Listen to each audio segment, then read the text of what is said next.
في الفيديو ده انا هكلمك عن اهم مهارة لازم تتعلمها، والمهارة دي لو عندك يعني حاجات كتير هتتسهل لك وهتلاقي ابواب كتير اتفتحت معاك. فتعال نشوف الموضوع بتاع النهارده.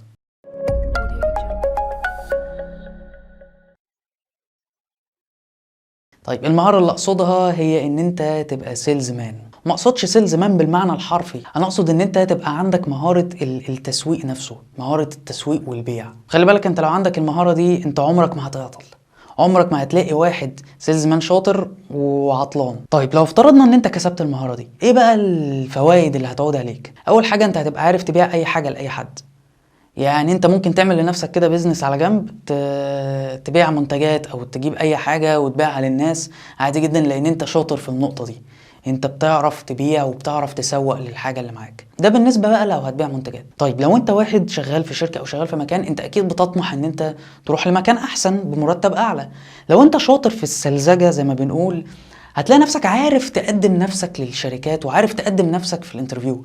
انت عارف اي انترفيو تدخله تعديه عادي، مفيش اي مشكله. انت عارف ازاي تخلي اللي قدامك يقتنع بيك.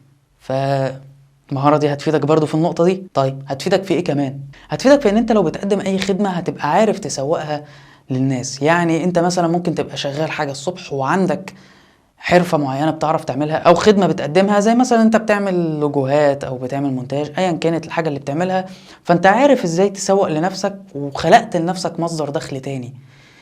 كل ده حصل بسبب إيه؟ بسبب إن أنت اتعلمت مهارة زي مهارات البيع أو مهارات التسويق. وقيس على كده كل حاجة في حياتك، يعني حتى لو راح تتجوز، فالمهارة دي هتفيدك في أي حاجة في الدنيا. فكرة إن أنت تبقى عارف تبيع وإن أنت عارف تسوق، دي أهم مهارة هتفيدك في أي حاجة. دايما هتلاقي النقطة دي داخلة في أي حاجة في حياتك. فأنصحك جدا إن أنت تروح تتعلم المجالين دول، البيع والتسويق.